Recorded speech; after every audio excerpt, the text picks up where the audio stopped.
Hello, welcome back to another video. Today I'm going to show you how to fix Instagram when you get the message error, sorry we couldn't update your profile picture. So let's get started.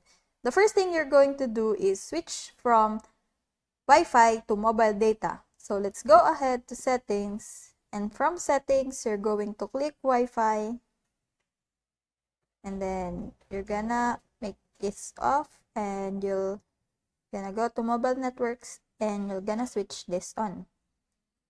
The reason we switch to mobile data from Wi-Fi is because most of the time cellular data is faster than the Wi-Fi connections.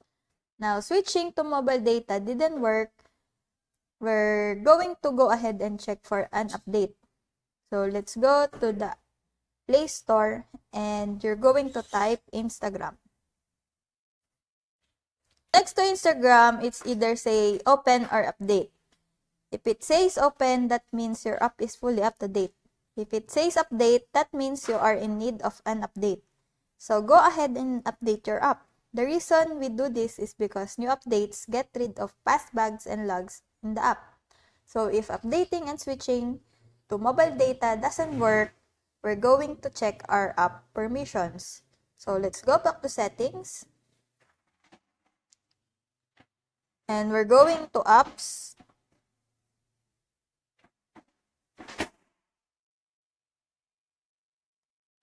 Manage apps and search Instagram. So we're going to be checking our allowances with our photos. So let's go to app permissions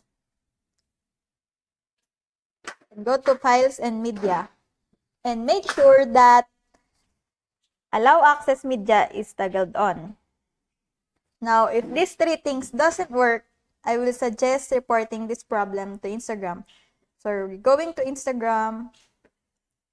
So once you're in Instagram, you're going to click on the bottom right corner where your profile picture is.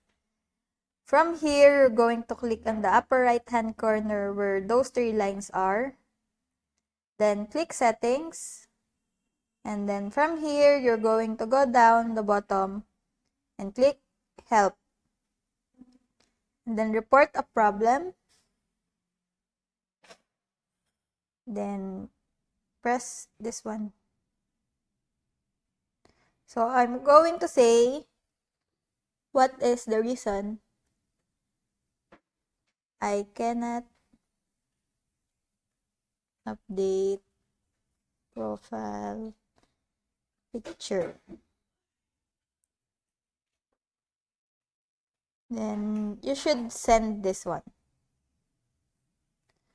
So you have successfully reported the problem. So I hope this video helped you guys. If you have any questions or concerns about this video, please leave them in the comment section below. Thank you so much for watching, and don't forget to subscribe and like.